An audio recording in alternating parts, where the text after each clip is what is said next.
cushion.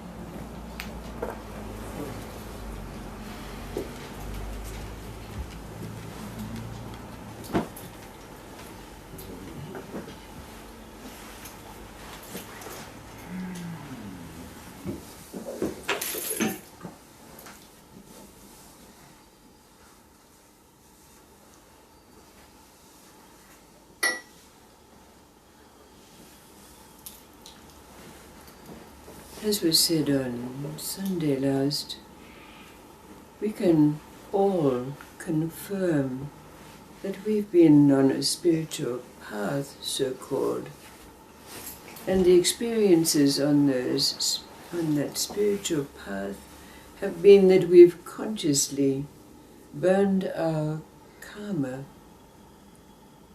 that we've consciously had stripped away from us our conditioning, and we've consciously had shredded our belief systems.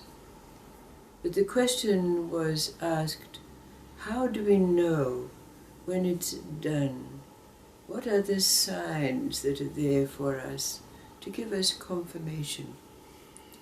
And in the telling of the several anecdotes, it was interpreted that these three were, first of all, that we live so intensely in the moment that we have no awareness of a past or a future, that our personality, our identity has gone, so that we see ourselves really as nothing.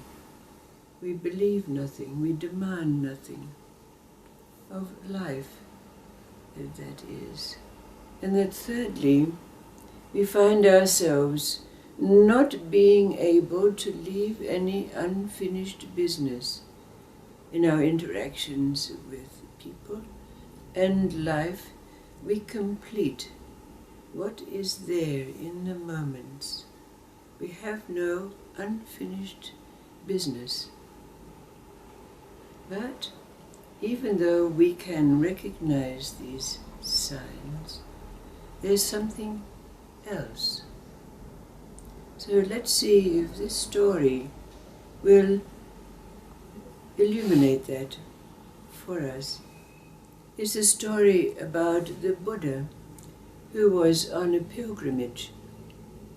And as he was passing through a certain mountain pass, he saw that there was an opening to a cave there. So he went to the cave, and in that cave there was an ascetic standing on one leg.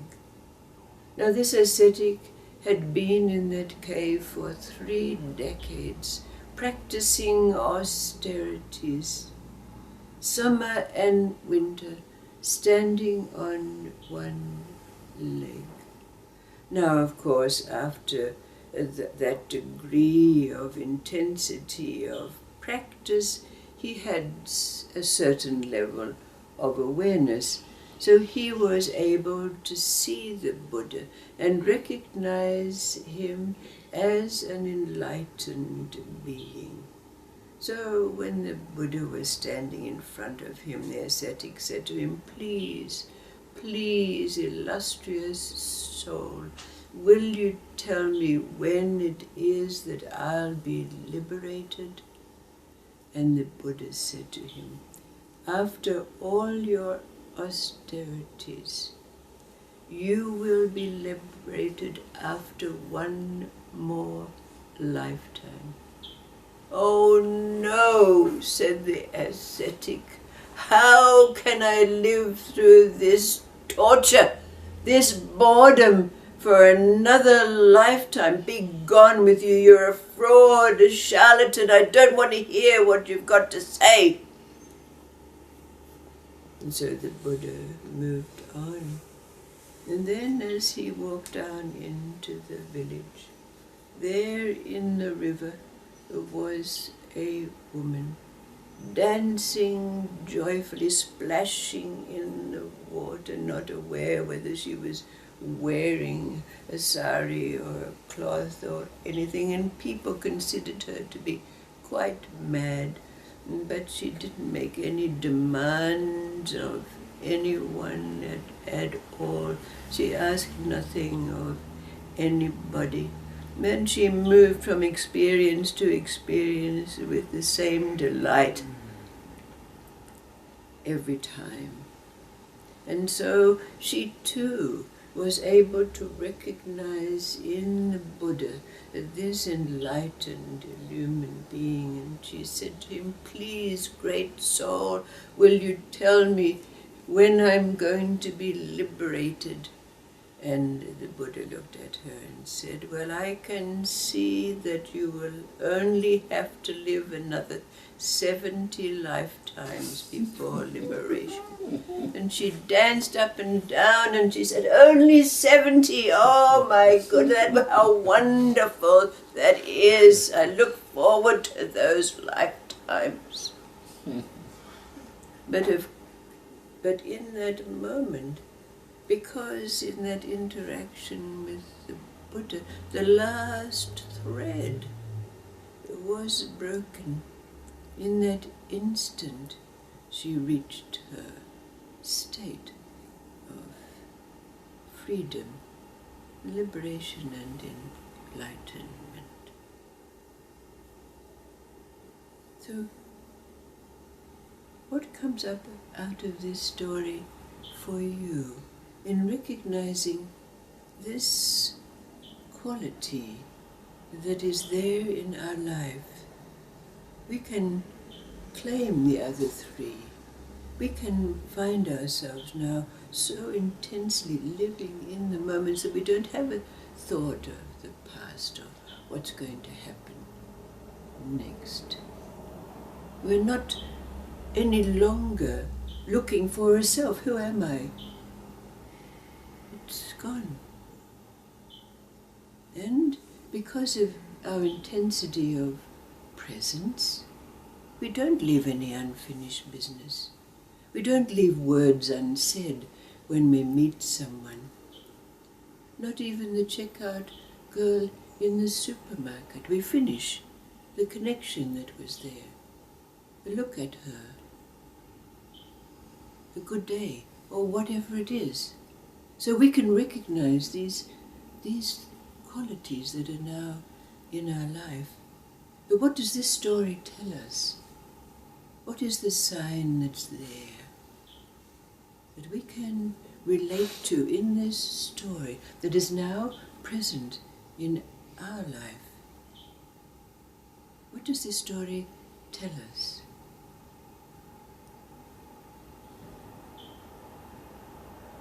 It needs no interpretation, like the anecdotes that are told.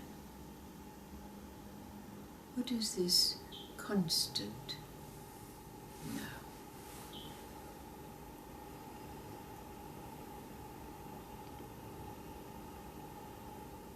What is it about this story that tells us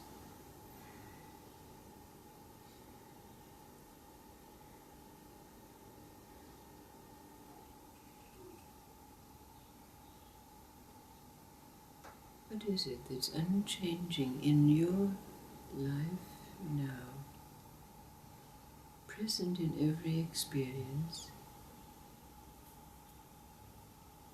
every encounter, drinking our cup of tea or drinking our cup of coffee,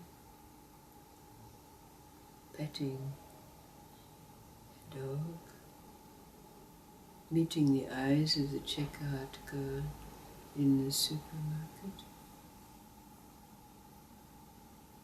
What is the constant that is there, indicated in this story?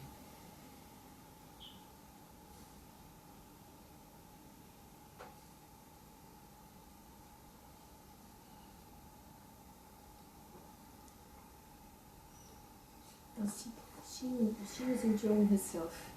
I think that's what we do too. We enjoy those moments. We embrace them so that there is nothing else. Absolutely. What is it? What is it that we can recognize now? We've explored it enough. We've explored it as a presence. We've explored it as a stillness. But what's behind that presence and stillness now for us? Complete attention, complete focus in the moments that we recognize behind that is a stillness, an unchanging stillness. But what's behind that stillness now that we can recognize? That translates to what's on our lips at every moment. No matter what words are coming out, behind it we can recognize that something.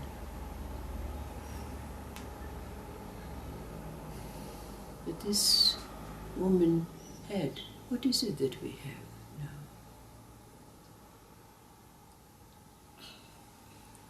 It's sort of like a dance of acceptance of everything that happens, and that makes it wonderful, whatever it is. Yeah. Right. Mm.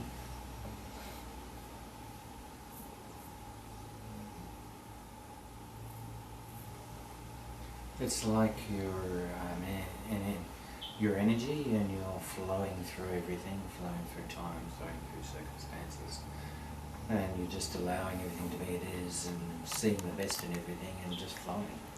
And whereas the other person got stuck and got too intense and stopped flowing, and therefore had to figure it out, but it just kept on flowing, which is beautiful. So it's more about understanding of an energetic being flowing through time and space, and everything's good.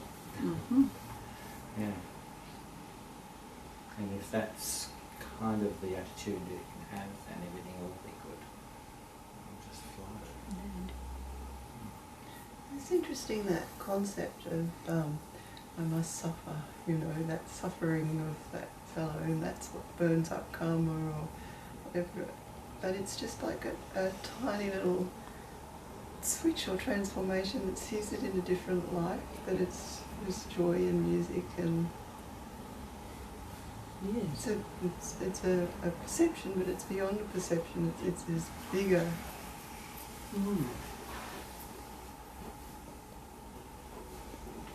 When I look back at my own life, I can recognize that early on I used to look at life and say, "Bring it on, I'm ready for you."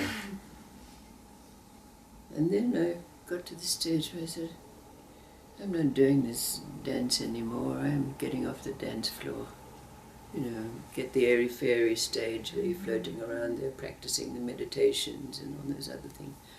Way out there, and life's going on around you down there. And then, you put on your spiritual ego garment and you said, "Come to my dance." And now it's different. How is it different?